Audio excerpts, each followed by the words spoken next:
यह राष्ट्र के स्वाभिमान का विषय है, जो कई पीढ़ियों से इसके खानदान में कर्नल सोफिया कुरैशी के खानदान में लोगों ने किया है। सिरफिरे लोग बयान देते हैं, उस पर कभी तवज्जो नहीं देना चाहिए और इसको बल नहीं देना चाहिए, न विपक्ष को देना चाहिए न मीडिया को देना चाहिए। युद्ध यदि होगी तो उसके लिए भी डेडलाइन खींच दिया है, किसी से परमिशन नहीं, कोई टेररिस्ट एक्टिविटीज़ हुआ और इसका नर्सरी जो है पाकिस्तान में है, उनके आकाओं को संदेश दे दिया गया है कि बिना पूछे युद्ध की शुरुआत हो जाएगी। 20 अप्रैल 2025 को जम्मू कश्मीर के पहलगांव में आतंकी हमला होता है, जिसमें 28 लोगों की मौत होती है।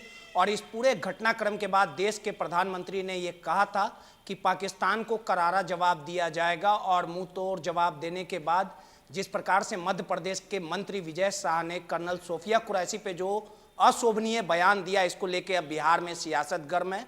लगातार भाजपा की ओर से इसको लेके चुप्पी साधे हुए, लेकिन विपक्ष पूरी तरह से खड़ा है और कह रहा है कि सोफिया कुरैशी पर बयान देने वाले मंत्री पर कार्रवाई किया जाए। हमारे साथ बात करने के लिए जहानाबाद के पूर्व सांसद अरुण जी हैं। सर, जिस प्रकार से सोफिया कुरैशी एक देशभक्त है, लीडर है और कर्नल के तौर पे पदस्थापित है, उन्होंने पाकिस्तान को ऑपरेशन सिंदूर के तहत बड़ी कार्रवाई की और पाकिस्तान को मुंहतोड़ जवाब देने का काम किया।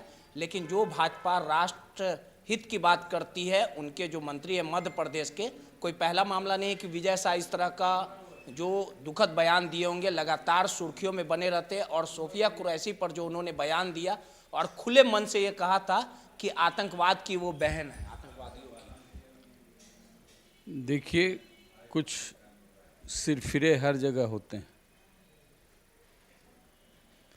तो सिरफिरों की कोई दवा नहीं है। ये सब हजारों टन आलू रहता है तो उसमें कुछ सड़ा आलू रहता है, आम रहता है तो कुछ सड़ा रहता है। तो कुछ सिरफिरे लोग हैं जो न कुछ सोचते हैं, समझते हैं, जो आया सो बोल दिए।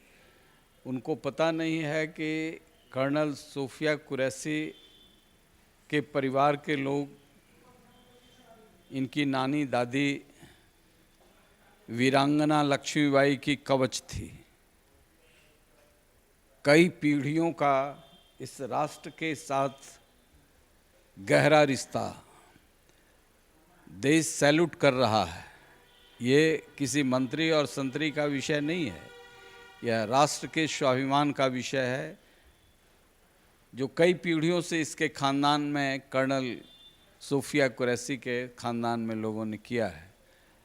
और ये धर्म के दृष्टि से उनके मन में कोई खुराफात, कोई कीड़ा पनप रहा हो तो वो अलग सवाल है। हम ऐसे लोगों से यही कहेंगे कि अब भी कम से कम सुधरिए, राष्ट्र को अहित होगा, सेना पर कोई उंगली नहीं उठानी चाहिए। अब इस पूरे प्रकरण में जिस प्रकार से विजय शाह ने बयान दिया है, आखिर भाजपा ने इस पर चुप्पी। विजय शाह का बयान देखे कि भाजपा के नेतृत्व में जो इतनी बड़ी सफलता मिली, 2 दिन में ध्वस्त कर दिया पाकिस्तान को। और जो ब्रह्मोस्त्र ने हमारे देश के बड़े वैज्ञानिक, डिफेंस के सलाहकार और राष्ट्रपति भी रह चुके, उनका ब्रह्मोस्त्र का कमाल आप देख रहे हैं। उनके कई एयरबेस, एक विंग सिर्फ एयरफोर्स की लड़ाई थी और हवा हो गए ये लोग, गिड़गिड़ाए पूरे दुनिया के लोगों के साथ। पूरे दुनिया के लोग देख रहे थे कि भारत जिम्मेवार देश है, युद्ध थोपना नहीं चाहता है। और तब जो प्रतिकारात्मक आतंकवाद के खिलाफ जो हमने लड़ाई लड़ी है, उसको अल्टीमेट लड़ाई के रूप में भारत सरकार ने कहा है। और विपक्ष के लोगों ने भी इसका समर्थन किया कि हम तब तक बात नहीं करेंगे जब तक पीओके पर कोई फैसला नहीं हो जाता है। तो इससे बड़ी बात क्या हो सकती है। हम शौर्य को सैल्यूट करें, उस जज्बे को सैल्यूट करें।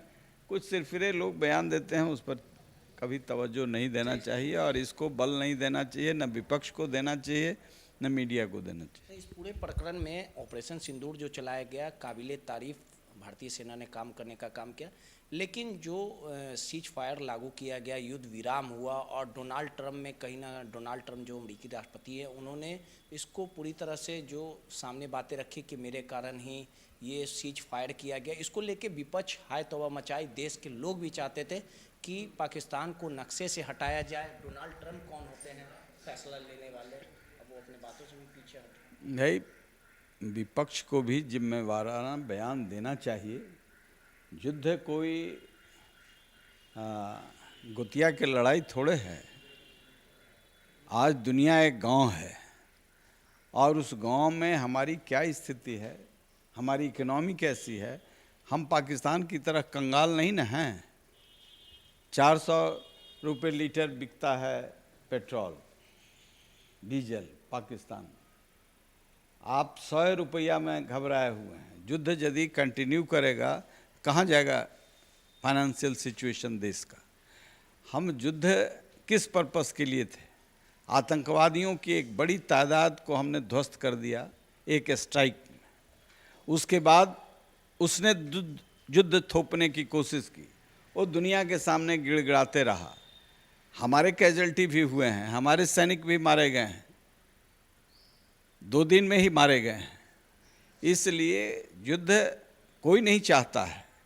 हम बहादुर जितना बने, एक परिवार का सदस्य यदि खोते हैं तो कितनी पीड़ा होती है। ये ठीक है कि भारत की मिट्टी पुरुषार्थ की मिट्टी है, शौर्य की मिट्टी है, राणा प्रताप और शिवाजी की मिट्टी है, तो यहाँ लोग उत्सर्ग करने में गौरव का अनुभव करते हैं। तो ऐसे कोई युद्ध थोपा और उस युद्ध में हम विजयी रहे हैं। हम अपने ओर से तो युद्ध किया नहीं है अभी तक। युद्ध यदि होगी तो उसके लिए भी डेडलाइन खींच दिया है, किसी से परमिशन नहीं।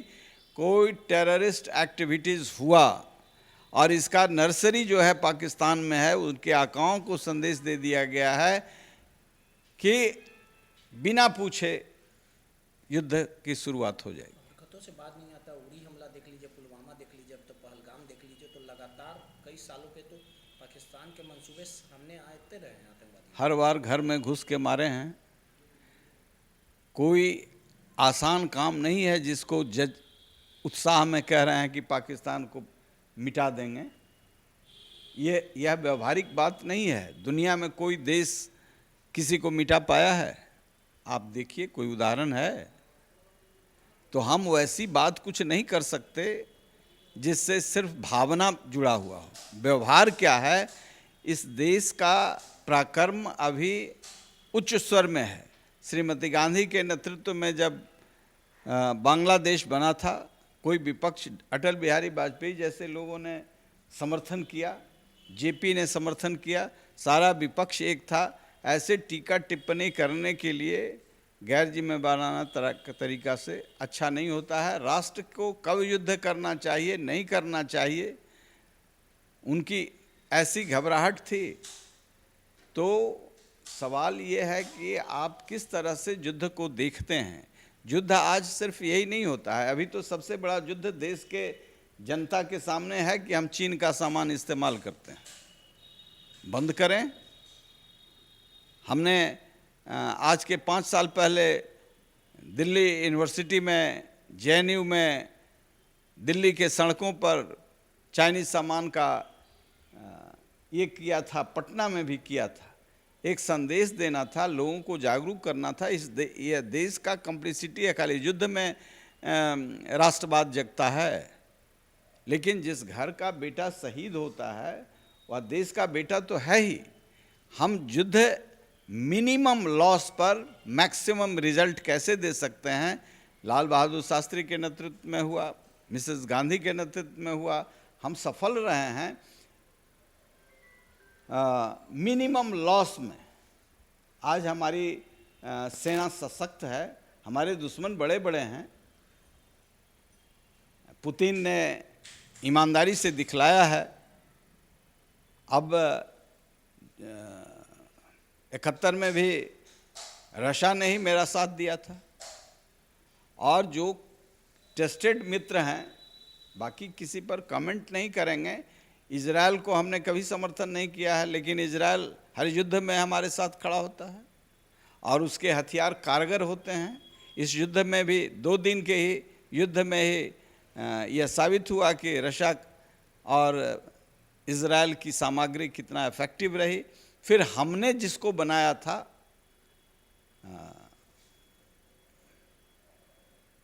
वो इतना इफेक्टिव रहा, और वार स्ट्रेटजी में भारत का 100 और 1 का मुकाबला है।